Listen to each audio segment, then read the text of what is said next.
Om Swastiastu. Perkenalkan, nama saya Iwayan B. Permana. Di sini saya akan membawa materi yang pertama, yaitu jaringan perdagangan Indonesia pada masa Hindu-Buddha. Sejak abad ke-5, wilayah kepulauan Indonesia sudah dilintasi jalur perdagangan laut antara India dan Tiongkok. Jalur perdagangan dan pelayaran dimulai dari Tiongkok menuju Kalkuta. Setelah itu, dari India melintasi Laut Cina Selatan, kemudian Selat Malaka. Kemudian setelah sampai di India, jalur tersebut berlanjut ke Teluk Persia menuju Suriah. Jalur perdagangan berlanjut menuju Laut Tengah, melalui Laut Merah sampai Mesir menuju Laut Tengah. Baik, setelah itu materi selanjutnya akan dibawakan oleh teman saya. Om Swastiastu. Perkenalkan, nama saya Giri Fawedokta. Di sini saya akan membahas tentang bagaimana aktivitas perdagangan dan pelayaran di wilayah Indonesia pada masa Hindu-Buddha. Aktivitas perdagangan dan pelayaran sudah ada sejak abad pertama Masehi. Pada abad kedua, Indonesia sudah menjalin hubungan dengan Hindia, sehingga agama Hindu masuk dan berkembang. Jalur perniagaan dan pelayaran yang melalui laut dimulai dari Cina menuju Kalkuta, India, di mana jalur tersebut melalui Laut Cina Selatan, kemudian Selat Malaka. Setelah sampai India, kemudian berlanjut ke Persia melalui Suriah. Jalur perdagangan berlanjut ke Laut Tengah melalui Laut Merah sampai ke Mesir menuju Laut Tengah. Indonesia melalui Selat Malaka terlibat perdagangan dalam hal rempah-rempah. Posisi Indonesia cukup strategis dan sumber daya alam yang berlimpah, sehingga Indonesia menjadi salah satu pusat perdagangan yang penting pada jalur perdagangan Timur Tengah dan Semenanjung Arab dengan Selat Malaka.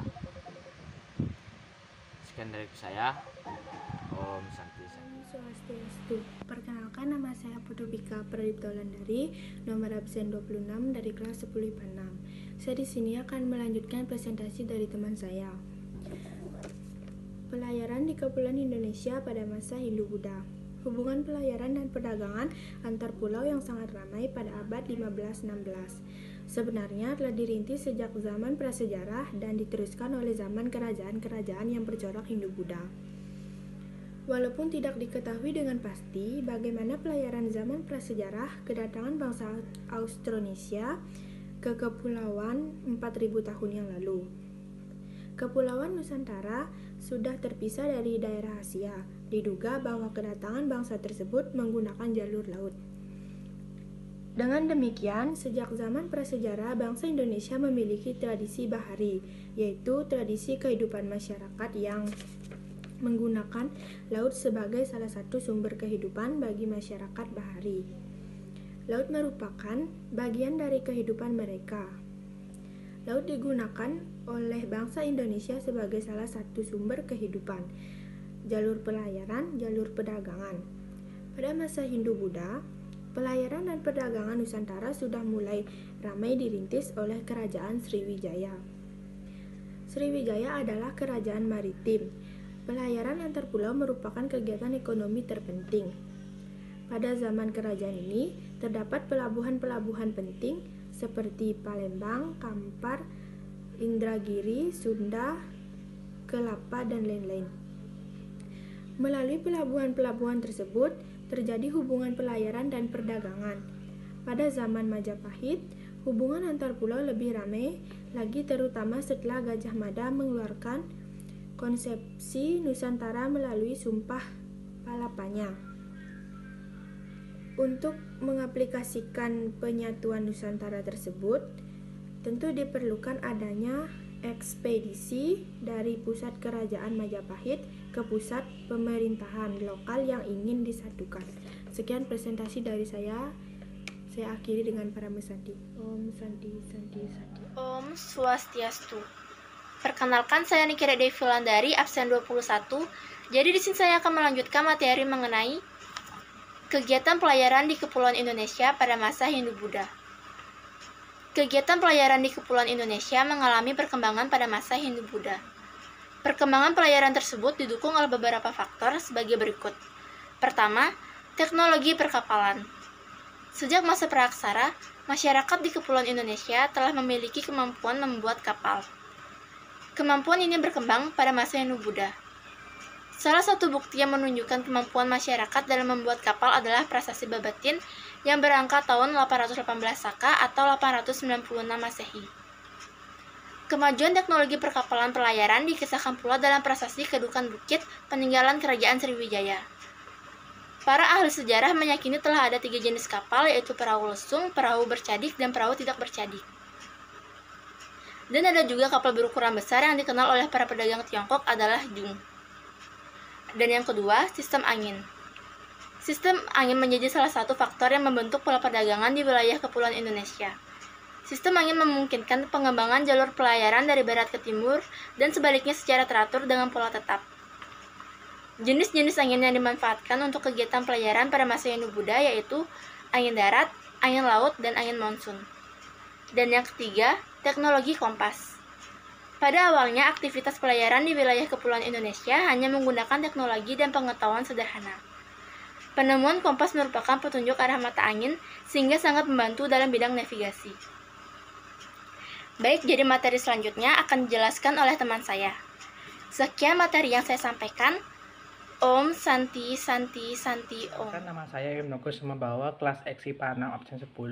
Hari ini saya akan melanjutkan materi dari teman saya, yaitu mengenai kegiatan perdagangan di Kepulauan Indonesia. Aktivitas perdagangan antara masyarakat di Kepulauan Indonesia dan bangsa-bangsa dibuktikan dengan penemuan beberapa artefak. Yang dimana artefak tersebut dibuat oleh dinasti Song kira-kira pada abad ke-XIII. Keberadaan benda arkeolog ini menunjukkan adanya kontak perdagangan Indonesia dengan para pedagang Tiongkok sejak 2000 tahun yang lalu. Selain artefak, sumber tekstual mengenai informasi mengenai aktivitas perdagangan di Kepulauan Indonesia, beberapa dari kitab Tiongkok menyebutkan jalinan perdagangan dengan daerah-daerah yang diduga merupakan Kepulauan Indonesia. Kitab-kitab yang tulis pada abad ke-7 sebelum Masehi menyebutkan beberapa wilayah Indonesia bahwa adanya perdagangan di beberapa wilayah Indonesia. Perdagangan di Samudra Hindia juga dijelaskan dalam buku Sailor Guide to the European Sea. Istilah European Sea merujuk pada nama Yunani kuno untuk Samudra Hindia, yang dimana di dalam buku tersebut terdapat catatan yang tidak dapat lepas dari kedekatan bangsa Yunani dengan Samudra Hindia, serta kecenderungannya buku ini tidak lepas dari aktivitas perdagangan laut. Sailor Guide to the European Sea juga menceritakan tentang kapal-kapal besar yang datang dari arah timur ke India untuk membawa muatan lada dan barang-barang lain. Para ahli memperkirakan kapal-kapal tersebut berasal dari Indonesia, yang di mana terdapat perdagangan maritim dilakukan oleh kerajaan-kerajaan di pesisir seperti Kerajaan Sriwijaya, Kalingga. Adapun yang dilakukan secara agraris seperti Kerajaan Kutai, Tarumanagara, Mataram, Kuno Kediri, dan Singasari. Meskipun demikian, kerajaan-kerajaan ini juga mengembangkan perdagangan maritim dengan memanfaatkan pelabuhan-pelabuhan yang berada di sekitar wilayah kekuasaannya. Sekian presentasi dari saya, dilanjutkan oleh teman saya Nanda. Terima kasih. Om Swastiastu. Nama saya Ketut Narendra Nanda Arya Pradana Paramahamsa, absen 18 dari kelas 10 IPA 6. Saya akan melanjutkan materi tentang hubungan dagang India dengan Indonesia. Pertama, para pedagang India merupakan salah satu golongan pedagang yang turut meramaikan aktivitas perdagangan di Kepulauan Indonesia.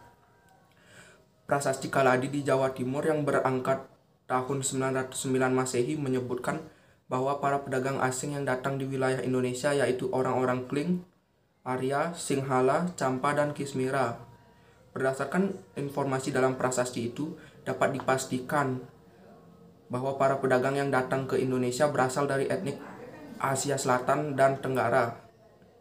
Menurut sejarawan Belanda Jacob Cornelis van Lier, barang-barang yang diperdagangkan masyarakat Indonesia pada masa itu bernilai ekonomi tinggi. Barang-barang tersebut antara lain logam mulia, perhiasan, kain tenun, barang pecah belah, kerajinan, ramuan wewangian, kapur barus, dan ramuan obat. Menurut Koedes, hubungan pedagang India dan pedagang dari Indonesia terjadi karena minat pedagang India pada kayu cendana. Selain kayu cendana, banyak pedagang India yang mencari kayu gaharu. Cengkeh menjadi salah satu jenis rempah-rempah yang paling banyak dicari pedagang India. Cengkeh merupakan komoditas dagang dari wilayah Indonesia Timur. Perhatian India terhadap aktivitas perdagangan di Kepulauan Indonesia makin meningkat sejak India mengalami kekurangan persediaan emas karena tambang emas di India terkuras. Keadaan ini mendorong para pedagang India mencari sumber emas di wilayah lain, termasuk Indonesia. Fakta ini dibuktikan dengan penamaan wilayah Swarna Dwipa atau Swarna Bumi atau Sumatera yang berarti Pulau Emas. Sekian presentasi saya, akan dilanjutkan oleh Kadek Duka. Om Swastiastu. Perkenalkan, nama saya Kadek Duka Purnananta, nomor absen 14 dari kelas 10 IPA 6. Kali ini saya akan melanjutkan materi dari teman saya, yaitu hubungan dagang Tiongkok dengan manusia. Kedatangan pedagang Tiongkok di wilayah kepulauan Indonesia tidak dapat dilepaskan dari situasi politik dari negeri Tiongkok. Hubungan perdagangan antara Tiongkok dan Indonesia dapat ditelusuri melalui sejumlah sumber. Salah satunya yang menjelaskan aktivitas para pedagang Tiongkok dengan pedagang di kepulauan Indonesia adalah catatan Fahisen. Bukti lain yang menunjukkan hubungan dagang Tiongkok dengan masyarakat Indonesia adalah berita mengenai datangnya utusan dari Holotan, sebuah kerajaan dari Sipu atau Jawa pada 430. Utusan tersebut membawa kain yang berasal dari India dan Gandhara. 3 bulan kemudian, datang kembali utusan yang membawa surat dari kerajaan Holotan berisi permintaan bantuan Raja Tiongkok untuk membebaskan kapal-kapal Holotan yang ditahan oleh pejabat Tiongkok di Kantan. Berdasarkan berita tersebut, dapat diasumsikan bahwa masyarakat di kepulauan Indonesia telah ikut serta dalam perdagangan maritim antara Indonesia dan Tiongkok. Sekian dari saya, akan dilanjutkan oleh teman saya.